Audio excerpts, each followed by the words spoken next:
Welcome back to the Red Dice Diaries, and in this RPG review I'm going to be reviewing the Midderlands OSR mini setting and bestiary. You should be able to see the cover of it there.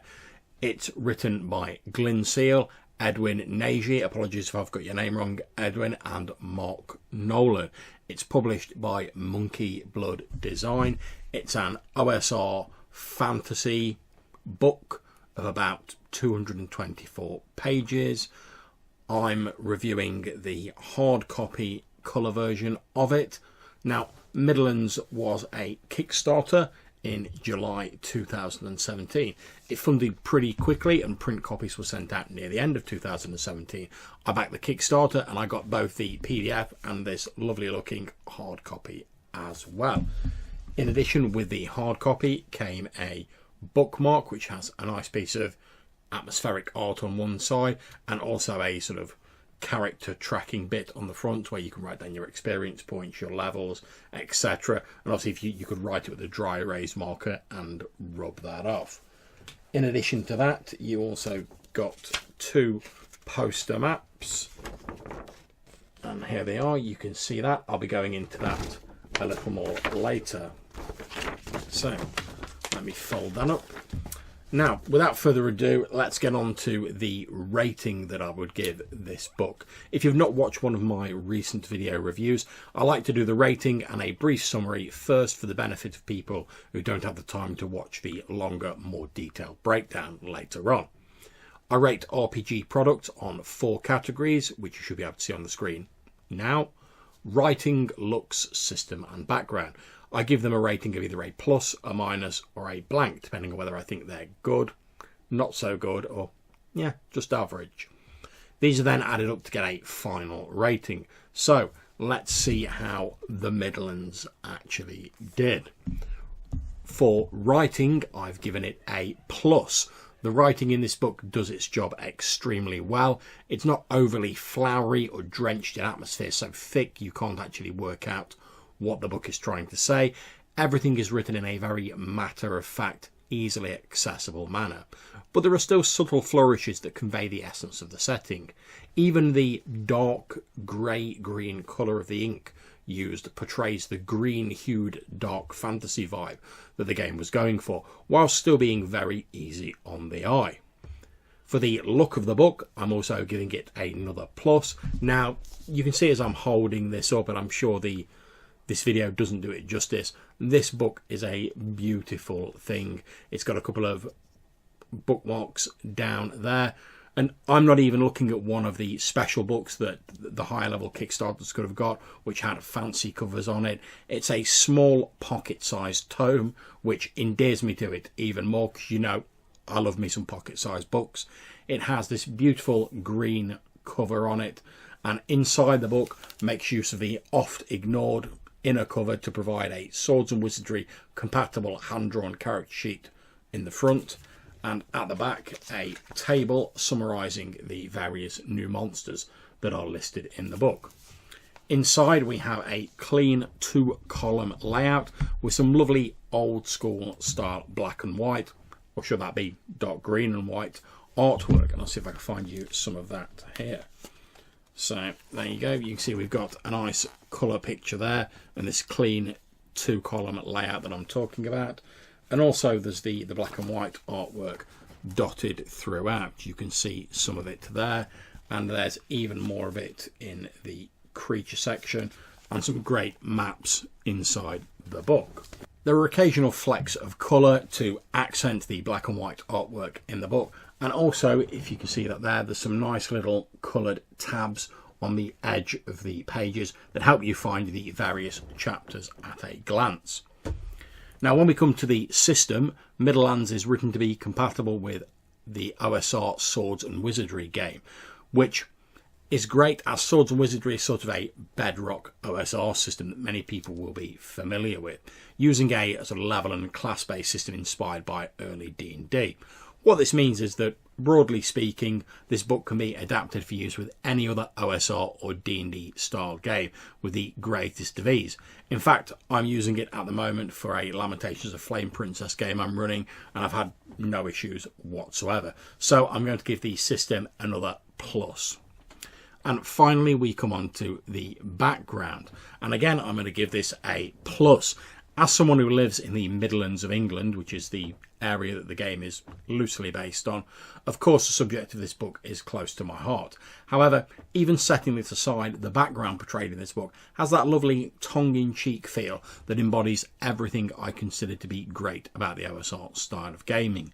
Drawing on a mix of real-world folklore, authorial inventiveness and touches of eerie horror, The Midderlands is a book that is accessible to all role players, managing to be extremely easy to skim and grasp the main points of the setting, whilst also rewarding deeper investigation and attention. As I'm sure you've gathered by now, I love this book and I have no hesitation at all in giving it a legendary rating. This is only the second product I reviewed to get that rating. The other was Lamentations of the Flame Princess. If you are running an OSR game set in a medieval-esque fantasy world, you really owe it to yourself to have a look at Midderlands. Even if you don't use the setting itself, there is a lot that you could take from this book. Hell, the monsters and the maps alone make it worth the price of admission.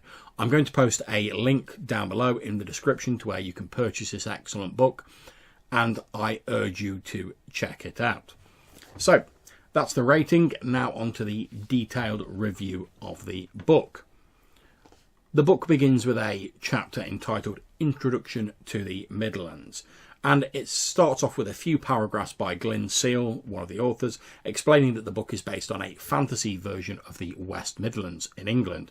Straight away he tells you that the book has a strong element of parody and tongue-in-cheek humour, but also elements of darkness and horror. In my opinion, all of the best OSR supplements that I have read combine these elements to some degree or another. I'm pleased as well to read that Glyn wants to provide as much game juice, as he calls it, as possible. Not detailing the setting to a ridiculous degree. You don't have to study weighty tomes long into the night to know what you're talking about, but providing as much content as he can that will be as useful for GMs as possible seeking to run their own version of the Midderlands. The chapter goes on to give a cross-section view of the campaign setting, a suspicious realm where folk don't take kindly to strangers and huddle close to the fires in their villages and towns. It's here that the elements of horror first start to make themselves felt.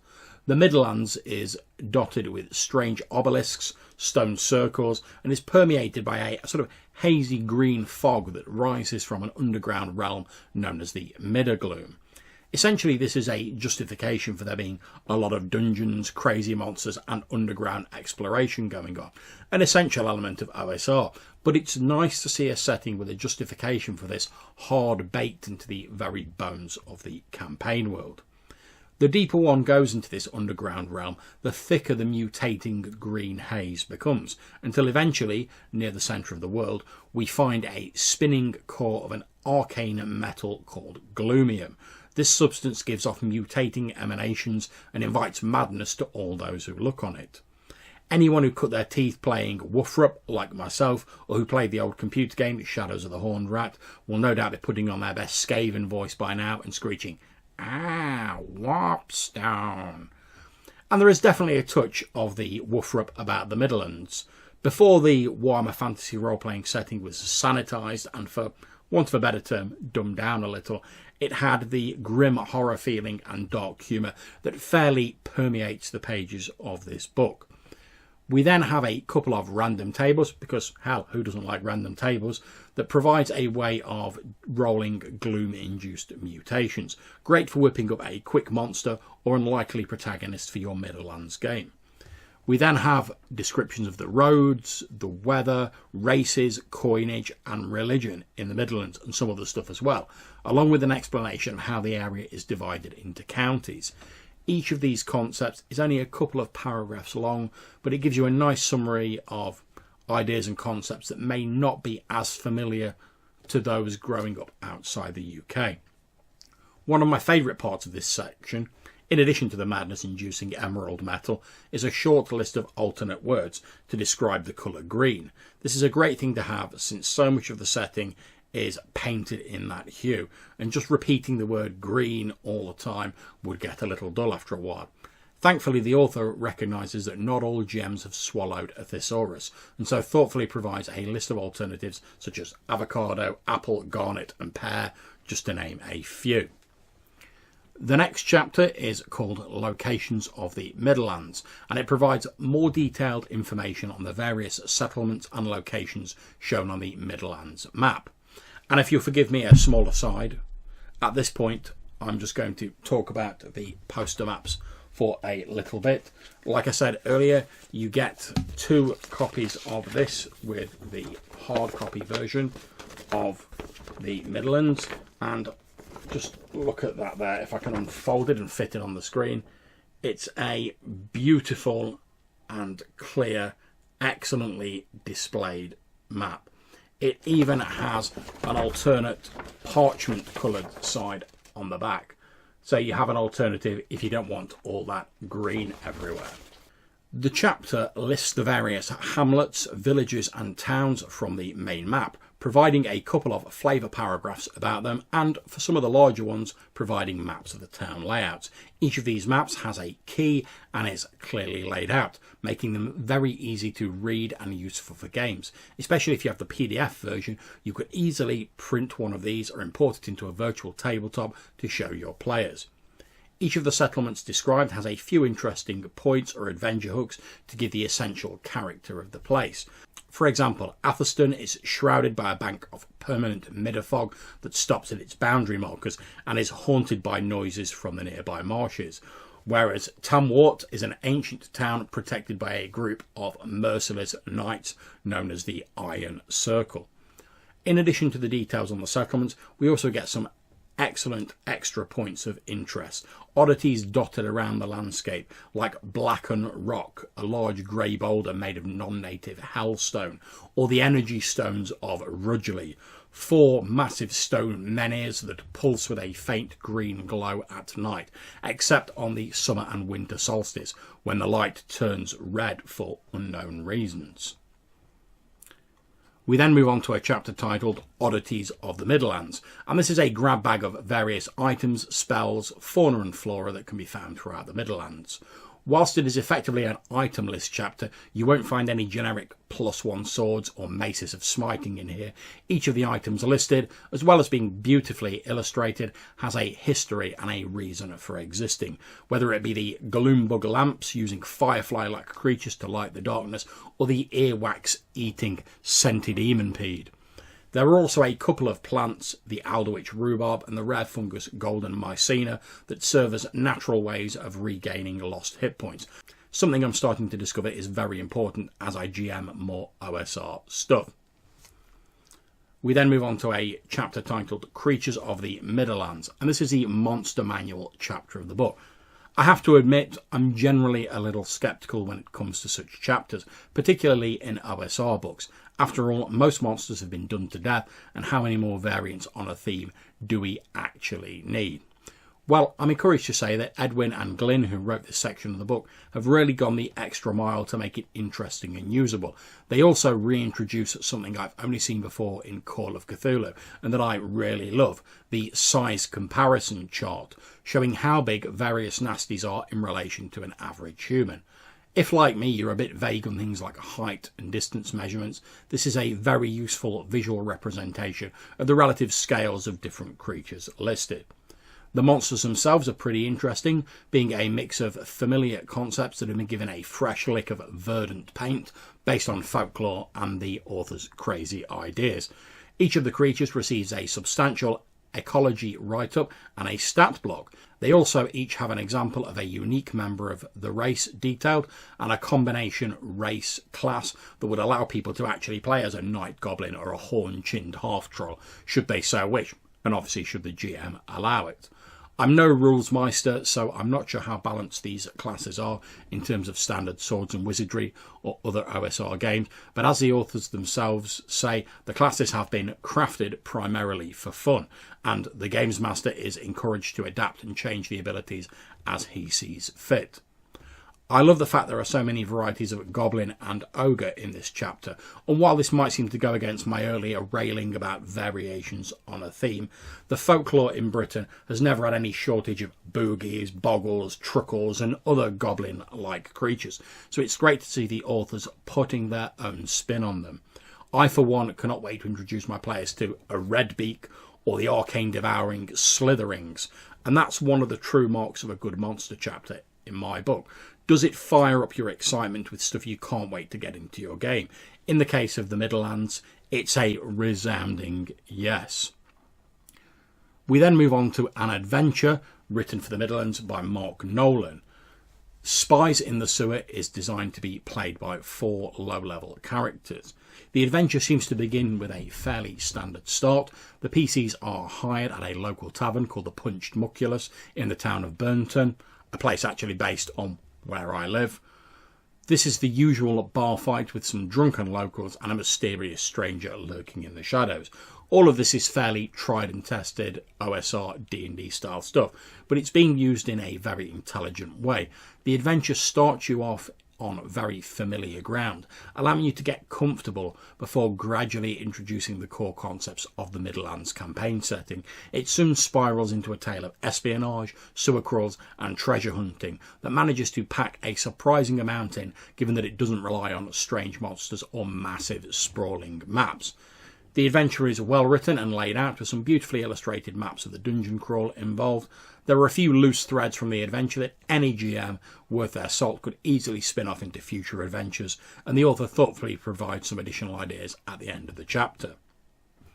The last chapter before the appendix is titled Hex Map Locations, and it provides some plot hook for a random selection of numbered hexes from the main map. These are all interesting and range from strange formations of rocks to slumbering giants.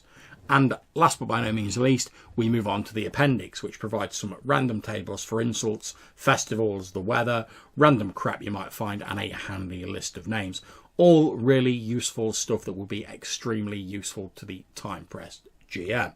So, in conclusion, as I said at the start of this video when I awarded the Midderlands a legendary rating, this book is a triumph of an OSR campaign setting. It's a beautifully crafted and expertly laid out book that provides far more content than its modest size would suggest. I've been pleased to hear recently that MonkeyBlood are expanding this setting with a second book to cover the rest of the UK. If you like OSR or D&D gaming and you fancy a setting that combines a quirky campaign with horror and humour, then this book is definitely for you. I'd advise you to grab yourselves a copy as soon as you can and back the expanded Kickstarter when it gets up and running. Although I should warn you, you'll probably have to get up pretty early to get ahead of me in the queue. So those are my thoughts on the excellent Midderlands OSR campaign setting and Bestiary by MonkeyBlood. I highly urge you to check it out. The details are listed in the link below in the description of this video. I hope you've enjoyed this RPG review. If you have, that you'll click on like and subscribe. Until we see you next time, take care and happy gaming, whatever you're playing. Take care.